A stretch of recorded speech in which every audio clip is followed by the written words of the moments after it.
Okay, so this is the Daf for May 21st, 2025. We're in Shavuot. This is Daf 20. So it says, the Gemara explains, the Mishnah here is referring to a case where others are not importuning him to eat. Therefore, his oath should be understood literally as obligating himself to eat. The external Mishnah in Tractate Nedarim is referring to a case where others are importuning him to eat, and he is saying, I will not eat. I will not eat. Under those circumstances, when he takes an oath, this is what he is saying. On my oath, I will not eat.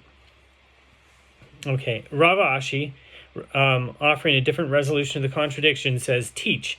That is, revise the Mishnah in Tractate Nedarim to say in the middle oath, on my oath, I will not, so she'i, eat of yours, using a different formulation for, on my oath, I will not eat of yours. The Gemara asks, if so, what is the purpose of stating what is effectively the same oath twice?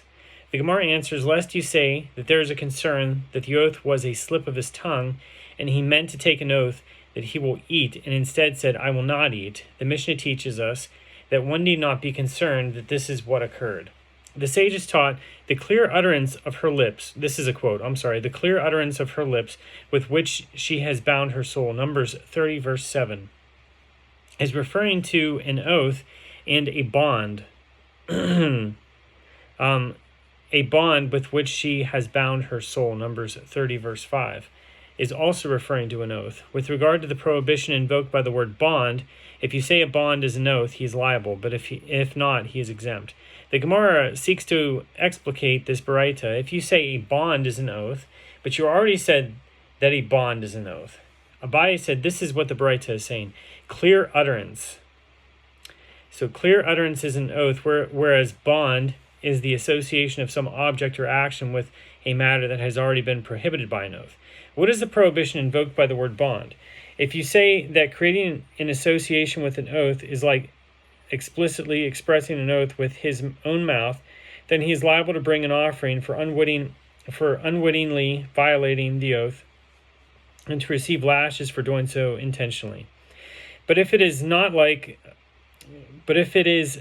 stating an oath explicitly, he is exempt. The Gemara analyzes Abaye's explanation.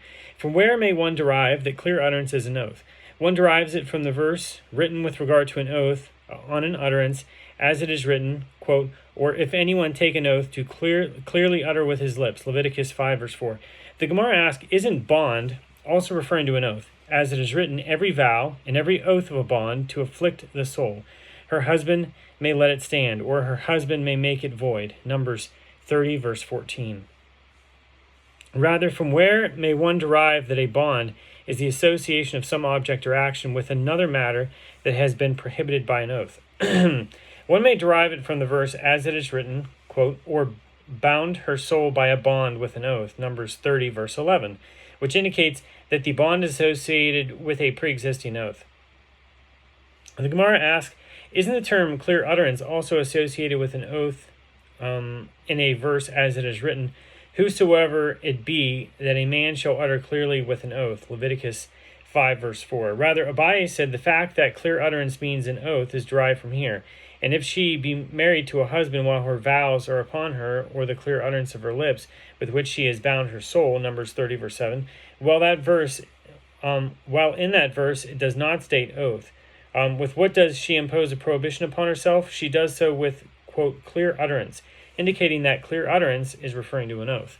So Rava said, actually, I say to you that association with an oath is not like expressing an oath with one's own mouth, and this is what the Baraita is saying.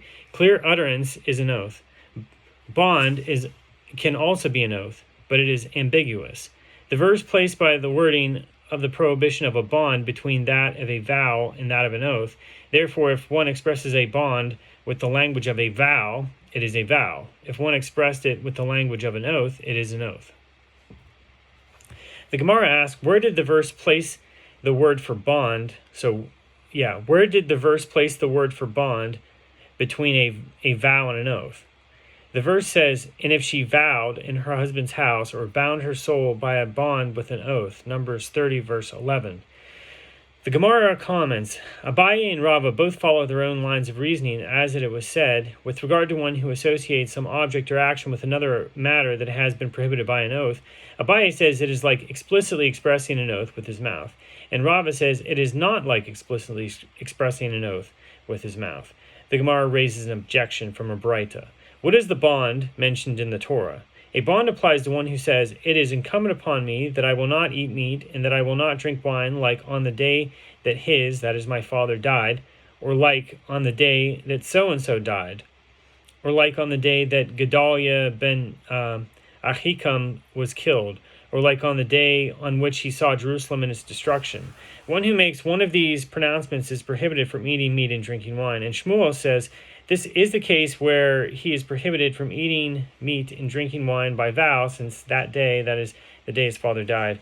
The Gemara explains the objection. Granted, according to the opinion of Abaye, from the fact that a vow that one associates with another vow is considered a vow, as Shmuel's ruling demonstrates, one may conclude that an oath that one associates with another oath is considered an oath. But according to Rava's opinion, that association with an oath is not considered an oath. The Braita poses a difficulty, as it indicates that association with a vow is considered a vow. A corresponding rule should apply to an oath. So the Gemara answers, Rava could say to you, resolve the difficulty posed by the Braita and say that the Braita teaches this. Which is the bond of a vow mentioned in the Torah? When is a bond, that is, the acceptance of a prohibition on oneself, considered a vow? According to Rava, bond in the verse is not referring to association. Rather, it is referring to one who says, it is incumbent upon me that I will not eat meat and that I will not drink wine, like on the day that is my father, died, or like on the day that so-and-so was killed. And Shmuel says this is the halacha only when he is prohibited from eating meat and drinking wine by vow, since that day, that is the day that his father died. So what is the reason for Shmuel's caveat? The verse states, when a man vows a vow to the Lord, Numbers 30, verse 3. The redundancy in the phrase vows a vow teaches that when one associates a vow with another prohibition, it does not take effect unless he vows by associating it with an item forbidden by means of a vow. Association is derived from this verse and is limited to vows. The Gemara discusses the Braita. One who says, it is incumbent upon me that I will not eat meat, and that I will not drink wine, like on the day that his father died. The Gemara asks, isn't it obvious that he is prohibited from eating meat and drinking wine? Why does the Braita need to mention the specific example of a vow concerning the day his father died? The Gemara answers, it was necessary that the Braita state that the vow takes effect for the sake of the other example, like on the day that Gedaliah ben Ahikam was killed. Otherwise, it may enter your mind to say, since even if he did not vow to refrain from eating meat or drinking wine on that day, they would be prohibited to him anyway, as it is a public fast day. When he did vow to refrain from eating and drinking on that day, the prohibition of the vow would not take effect on him, and that subsequent vow would then not be associated with and that subsequent vow would then not be associated with a vow, but with an ordinary prohibition. So therefore, the Braita teaches us that the vow made on the first day takes effect, and the second vow can be associated with it. The Gemara comments, and Rabbi Yochanan also holds, in accordance with this opinion of Rava, that a bond is not an association with an oath, but an oath itself. As when Ravin came from Eretz Yisrael to Babylonia, he reported that Rabbi Yochanan says, if one says, by my clear utterance, I will not eat of yours, or on my bond, I will not eat of yours, it is an oath. When Rav Dimi came from Eretz Yisrael, he reported that Rabbi Yochanan says, if one takes an oath saying, I will eat, or I will not eat, relating to the future, and does not fulfill it, it is a false oath. And its prohibition in the Torah is from here, quote, and you shall not take an oath by my name falsely, so that you profane the name of your God. I am the Lord. Leviticus 19, verse 12. If one takes an oath saying, I ate or I did not eat, relating to past actions, and it is a lie, it is an oath taken in vain, and the prohibition in the Torah is from here. You shall not take the name of the Lord your God in vain, for the Lord will not absolve of guilt he that takes his name in vain. Exodus 20, verse 7.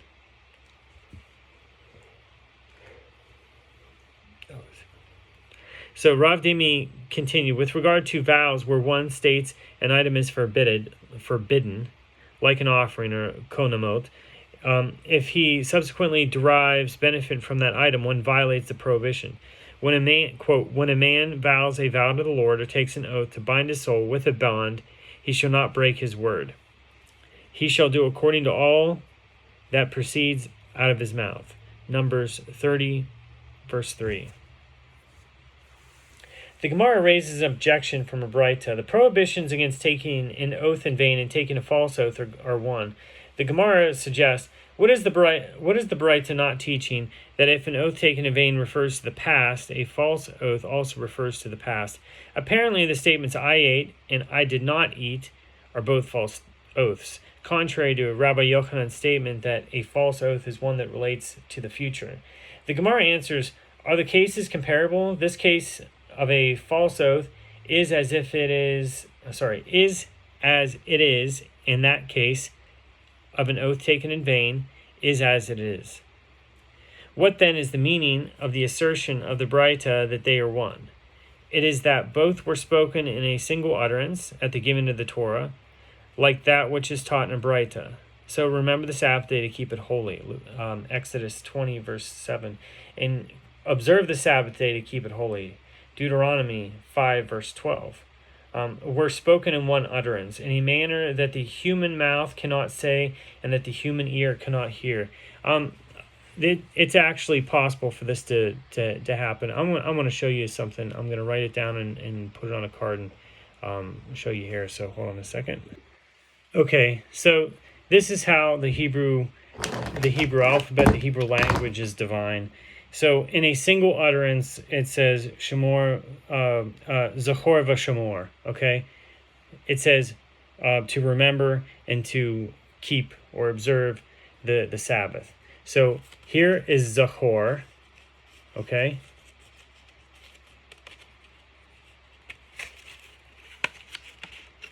And that is Shemor, right? So Shin, Mem, Vav, Resh. It almost looks backward on the video, so I hope it looks. I hope the video is not inverted. But anyway, that's how it's done. And I'm sorry,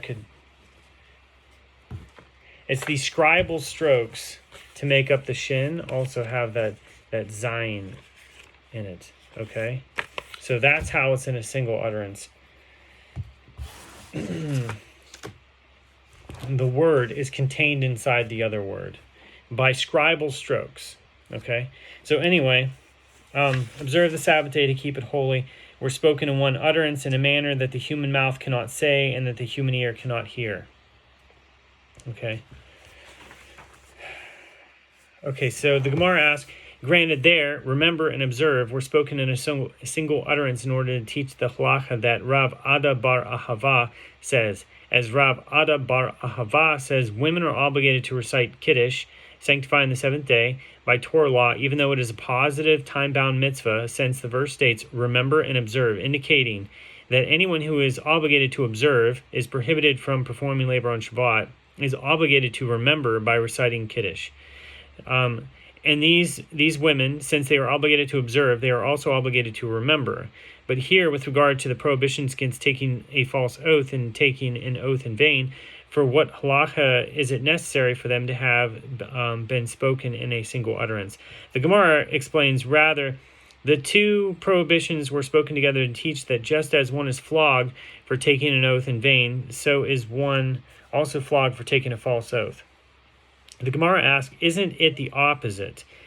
It is clear that one receives lashes for taking a false oath about the future, which one violates with an action, but an oath taken in vain about the past is merely a verbal pronouncement. Rather, say like this, just as one is flogged for taking a false oath, or violating one's oath about the future, so is one also flogged for taking an oath in vain. So the Gemara asks, why must the Braita state that one is flogged for either type of oath. Isn't it obvious? This is a prohibition, and that is a prohibition, and for both, one is liable to receive lashes. The Gemara answers, lest you say, as Rav Papa said to Abaye, that the verse, quote, for the Lord will not absolve of guilt he that takes his name in vain, Exodus 20, verse 7, might indicate that God will not absolve him at all, and even if he is punished, he cannot atone for his sin. And that is the end of Daf 20, so thanks for watching.